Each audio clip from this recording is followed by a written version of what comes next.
সওয়ালের উত্তরকে ঠিকভাবে শিখে নেয় ওই ব্যক্তি সব থেকে বেশি চালাক। তবে আমরা, হে আমার প্রিয় সমাজের ভাই বোনেরা, কবে আমরা চালাক হব?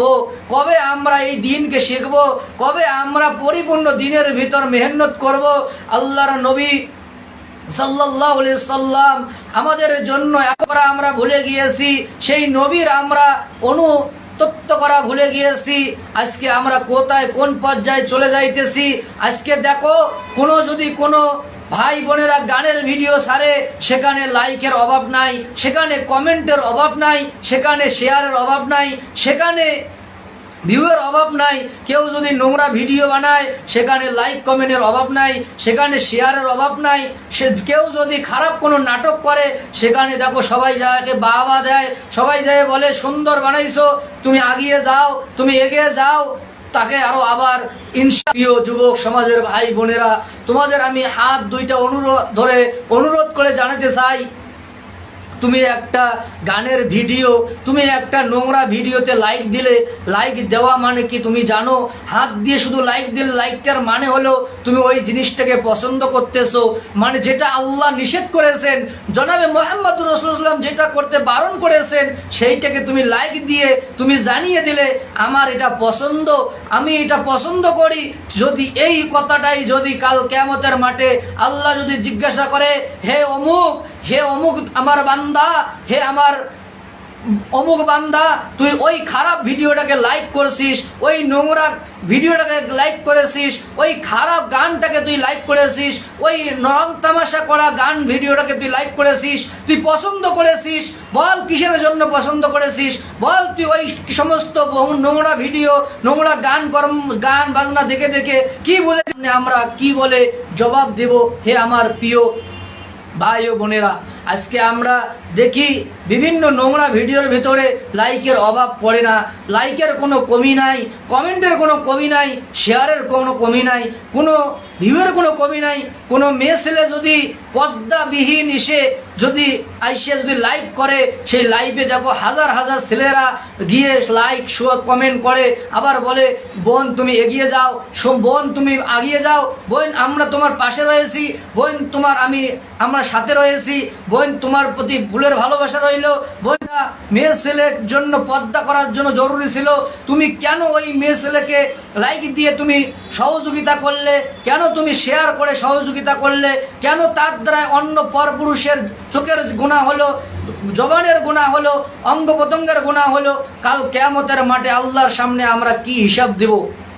হে আমার প্রিয় যুবক ভাইয়েরা, হে আমার প্রিয় যুবক বোনেরা, তোমাদের কাছে আমি বলতে চাই, যেরকম মদ খাওয়ার সময় বিসমিল্লাহ বলা যাবে না, ওই রকম আমরা এটাও বুঝতে হবে যে একটা মেয়ে মানুষ এসে লাইভে বা ভিডিওর ভিতর, টিকটকের ভিতর বা ফেসবুকের ভিতর নাচ গান করে, বোরকা পরে এসে ভিডিও বানায়, বোরকা পরে এসে টিকটক ভিডিও বানায়, বোরকা পরে এসে এমন এমন কথা বলে যেন মনে হয় ইসলামের সম্বন্ধে তার অনেক অভিজ্ঞতা, কিন্তু সে নিজেও জানে না সে জবানের গুনাহ করতেছে, সে জবানের জেনা করতেছে। ওই বোনকে যত পরপুরুষ দেখলো, ওই পরপুরুষগুলো জেনা হলো, ওই বোনেরও জেনা হলো, ওই বোনটা যত পরপুরুষকে দেখলো, অতগুলো পরপুরুষের থেকে যত গুনাহ হবে, সমস্ত গুনার ভাগের অংশীদার হইতে হবে ওই বোনকে। আবার এই ভিডিওটাকে যতজন শেয়ার করেছে, এই শেয়ার করার কারণে তাকেও গুনার ভাগীদার হইতে হবে। এ আমার যুবক ভাইয়েরা, এ আমার যুবক বোনেরা, কবে তোমরা বুঝবে বোন? কবে বুঝবার জন্য আসি নাই পৃথিবীর জমিনে? আমরা চিরস্থায়ীর জন্য আসি নাই। আমাদের প্রত্যেককেই দুনিয়া ছেড়ে চলে যেতে হবে, আমাদেরকে প্রত্যেককেই এই দুনিয়া ছেড়ে কবরের জমিনে যেতে হবে, আমাদেরকে প্রত্যেককে আল্লাহর সামনে খাড়া হইতে হবে, আমাদের প্রত্যেককে আল্লাহর সামনে হিসাব দিতে হবে। সেই দিন আল্লাহ রব্বুল আলামিনের সামনে কি হিসাব দেব? হে আমার প্রিয় সমাজের ভাই ও বোনেরা, কি আমরা আল্লাহর সামনে কৈফিয়ত দেব? কি আমরা নোংরা অশ্লীল কাজকর্ম করে আল্লাহর সামনে কি আমরা খাড়া হইতে পারবো? আল্লাহর সামনে কি হিসাব দিতে পারবো? আজকে রাস্তাঘাটে চলা বড় কষ্টদায়ক হয়ে গিয়েছে। আজকে আমাদের মা বোনদের কাপড় সাপড় এতটাই ছোট হয়ে গেছে, মা বোনদের কাপড় সাপড় এতটাই নগ্ন হয়ে গিয়েছে যে চোখ তুললেই নোংরা কিছু খারাপ অশ্লীল ভিডিও দেখা যায়। আজকে তুমি ছাড়তেছো, আর যে সমস্ত ভাইয়েরা শেয়ার করতেছে, লাইক করতেছে, কমেন্ট করতেছে, তারাও গুনাহগার হইতেছে, যারা চোখ দিয়ে দেখতেছে তারাও গুনাহগার হইতেছে। হে প্রিয় বোন আমার, আজকে তুমি বেপর্দার সহিত চলো, আজকে তুমি বেপর্দাহীন ভাবে চলো। তুমি জানো না বোন, হে আমার যুবক ভাই বোনেরা, তোমরা জানো না একটা মেয়ে ছেলে যখন বেপর্দার সহিত চলে, ওই বোনকে যত পরপুরুষ দেখে, ওই পরপুরুষরা দেখার কারণে রাত্রেবেলা ওই পরপুরুষ, ওই ভাইয়েরা বিছনার ভিতর শুয়ে পড়ে, আর ওই বোনকে নিয়ে কত রকম চিন্তা ভাবনা, নোংরা চিন্তা ভাবনা করার কারণে ওই বোন ওই বিছনার ভিতর এসে কত রকম স্বপ্নে, কত রকম গোপন আলোচনা করে ওই ভাইয়ের সঙ্গে মজাক মস্তি করে চলে যায়। এই কারণে যে কত যুবক সমাজ, আমার প্রিয় মা ও বোনেরা, তোমরা তোমার শরীরটাকে নগ্নতা করে দিও না, তোমরা তোমার শরীরটাকে সস্তা করে দিও না। তোমার শরীরটাকে আল্লাহ রাব্বুল আলামিন অনেক দামি হিসাবে বানাইছেন, অনেক কিমতি হিসাবে বানাইছেন। পৃথিবীর জমিনে যেমন হীরা মুক্তা যেরকম দামি, সোনা যেরকম দামি, তার থেকে 1000 গুণ দামি বানাইছে তোমাকে। কোনো জিনিস যদি পৃথিবীর মধ্যে দামি হয়ে থাকে, সেটা হলো একমাত্র মা বোন তোমরা। তাই তোমাদের কাছে আমি হাত জোর করে বলতে চাই, তোমাদের আমি পা দুটো জড়িয়ে ধরে বলতে চাই, সময় থাকতে তোমরা পরিবর্তন হয়ে যাও। হে আমার প্রিয় সমাজের বোনেরা, হে আমার প্রিয় সমাজের মায়েরা, তোমরা সময় থাকতে পরিবর্তন হয়ে যাও। নিজেকে তোমরা অশ্লীল বানাইও না, নিজেকে তোমরা সস্তা বানাইও না, তোমরা নিজেকে কমজোরি বানাইও না। আল্লাহ তোমাদের অনেক সম্মান দিয়েছে, দয়ার নবী মায়ের নবী তোমাদের সময় থাকে। আজকে দেখো, তুমি কোম্পানিতে জব করতেছো, তুমি কোনো বিভিন্ন কাজকর্ম করতেছো, তোমাকে কেউ ছাড় দেয় না, তোমাকে কোনো বিষয়ে ছাড় দেয় না, পৃথিবীর জমিনের মানুষ তোমাকে কোনো বিষয়ে ছাড় দেয় না। কিন্তু মহান আল্লাহ রাব্বুল আলামিন তোমাকে দেখো কত সুন্দর ছাড় দিয়েছে। তোমার যখন শরীর খারাপ হয়, তোমার যখন হায়েজ হয়, তোমার যখন নেপাস হয়, আল্লাহ রাব্বুল আলামিন তোমার জন্য নামাজকে মাফ করে দিয়েছেন।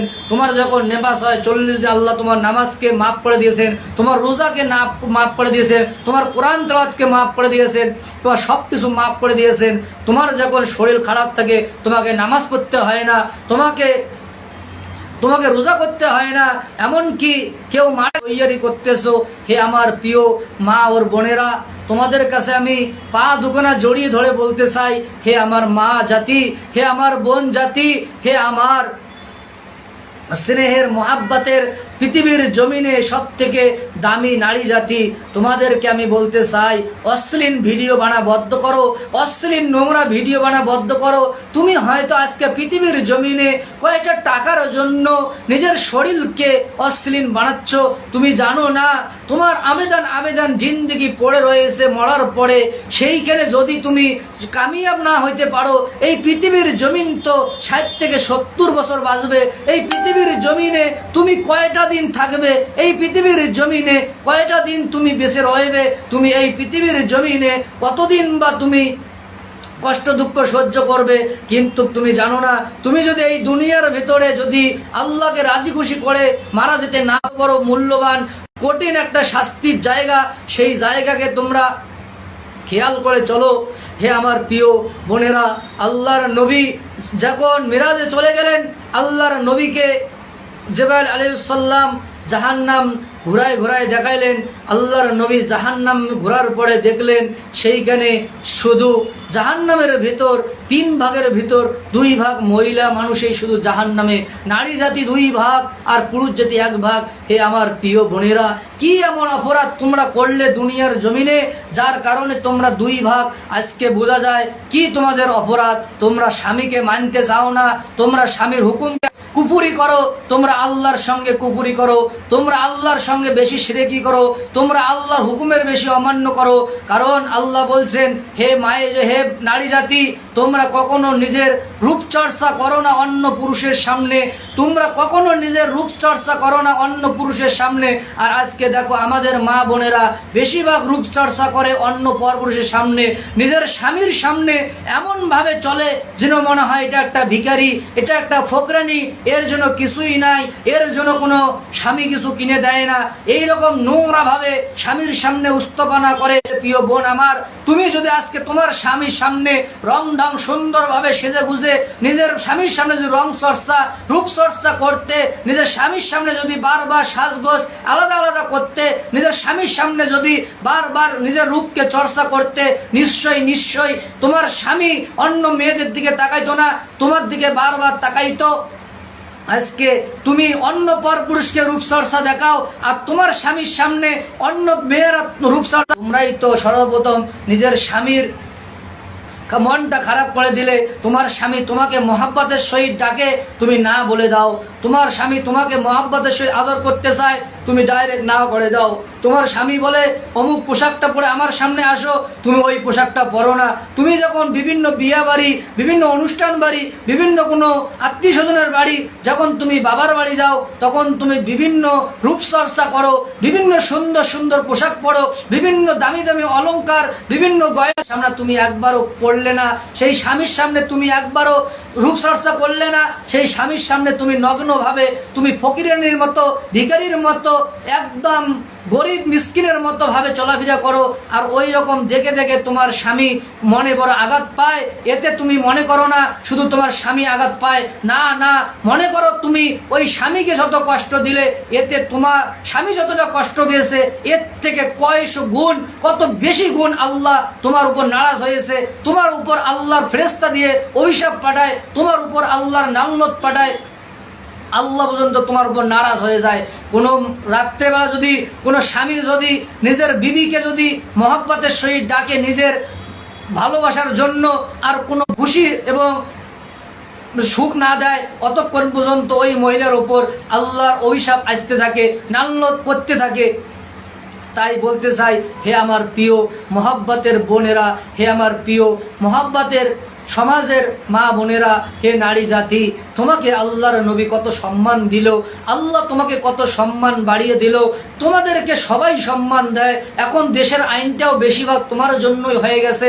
পুরুষের আমি বলতে চাই, তোমাদের সম্মান তো সব জায়গায় পাইলে, কেন সম্মান পাওয়ার পরে নিজেকে কম দামি বলে মনে করতেছো, নিজেকে সস্তা বলে মনে করতেছো, নিজেকে নগ্ন বানাইতেছো, নিজেকে রূপচর্চা অন্য পরপুরুষের সামনে করতেছো। আজকে তুমি নিজের এই আল্লাহর দেওয়া ভুরুটাকে তুমি চিকন করে নিজেকে রূপচর্চা করতেছো, আল্লাহ এটা বিলকুল হারাম করে দিয়েছে। তোমাকে কি আল্লাহর সৌন্দর্য পছন্দ হয় না? আল্লাহর বানানো ভুরুকে তোমার পছন্দ হয় না? তুমি কিসের জন্য নিজের ভুরুকে? হে প্রিয় বান্দি, তুমি খালি শুধু একবার মারা যাও, তোমাকেও আমি কাল কিয়ামতের মাঠে বুঝিয়ে দেব, তোমাকে আমি কোন পাশে কম দিয়েছি, তোমাকে আমি কোন পাশে অসুন্দর রেখেছি, তোমাকে আমি কোন পাশে সৌন্দর্য দেই নাই। তুমিও কাল কিয়ামতের মাঠে আমার সামনে বরাবর হিসাব দেওয়ার জন্য তৈয়ার থাকো।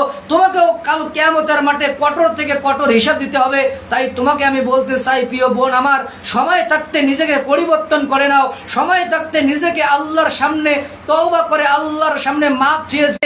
কেন ভাই, আল্লাহ কি তোমার শরীরের সৌন্দর্য কি কম দিয়েছে? আল্লাহ কি তোমার শরীরের কি সৌন্দর্য দেয়নি? আল্লাহ কি তোমার সৌন্দর্যের কোনো কি কমি রাখছে? আল্লাহ কি তোমার সৌন্দর্যের মধ্যে কি কোনো কিছু কমি দিয়েছে? না না প্রিয় আমার ভাইয়েরা, হে আমার প্রিয় যুবক ভাই বোনেরা, আল্লাহ কোনো পাশে তোমাদের কমি রাখে নাই। আজকে তোমরা যদি যারা সৌন্দর্যের দিকে তাকাও, কত মানুষ আল্লাহ বানিয়ে বুঝাইতে চাচ্ছেন বান্দাকে, বান্দিকে বুঝাইতে চাচ্ছেন। হে আমার প্রিয় সমাজের, হে আমার বান্দা বান্দি, ওই সমস্ত মা বোনদের, ওই সমস্ত বান্দা বান্দির দিকে তাকিয়ে দেখো, আমি হাত দিই নাই তার কি রকম কষ্ট, আমি চোখ দেই নাই তার দুনিয়ার ভিতর চলাটা কতটা কষ্ট, আমি তার কান দেই নাই তার চলাটা কতটা, শোনাটা কত কষ্ট, আমি তার পা দেই নাই পৃথিবীর জমিনে। মাটির দিকে তাকিয়ে তাকিয়ে নিজেকে পরিবর্তন করো। নিজেকে তুমি আমার প্রতি তুমি বিশ্বাসী হও, আমার প্রতি তুমি রুজু হও, আমার হুকুম অনুযায়ী চলার চেষ্টা করো। নাইলে তোমাকে কাল কিয়ামতের মাঠে পরিপূর্ণ ভয়ঙ্কর জাহান্নামের আগুনকে তোমাকে চলতে হবে, পরিপূর্ণ জাহান্নামের আগুনের প্রতি চলতে হবে। সেই দিন কি হিসাব দিবে? সেই দিন কি বলে তুমি নিজেকে পরিচয় দিবে? আমরা বারবার আল্লাহর সামনে আমরা মাপ চাই, আল্লাহর কাছে মাপ চেয়েছে। আমাদের নিজের গুনাহ, আমাদের যে গুনার পাপ করে ফেলছি, সে পাপ দিয়ে আমরা ভরে ফেলছি আমাদের জিন্দেগি, সেই পাপের থেকে আমরা বারবার বাঁচার চেষ্টা করি। তাই আমি সমাজের আমার সমস্ত ভাই বোনদের উদ্দেশ্যে বলতে চাই, দয়া মেহরবানি করে আমার কথাগুলো যদি আপনাদের দিলে লেগে থাকে, তো অবশ্যই অন্য ভাই বোনদের দেখার জন্য একটা শেয়ার করে দিবেন, যেন অন্য ভাই বোনরাও যেন দেখার একটা সুযোগ পায়। তাই তোমাদের আমি হাত জোর করে বলতে চাই, সময় থাকতে নিজেদেরও আমাকে চলার তৌফিক দান করুক, আমিন। এই বলে আমার এখানে লাইভ শেষ করছি, এই বলে আমার এখানে কথা বলা শেষ করে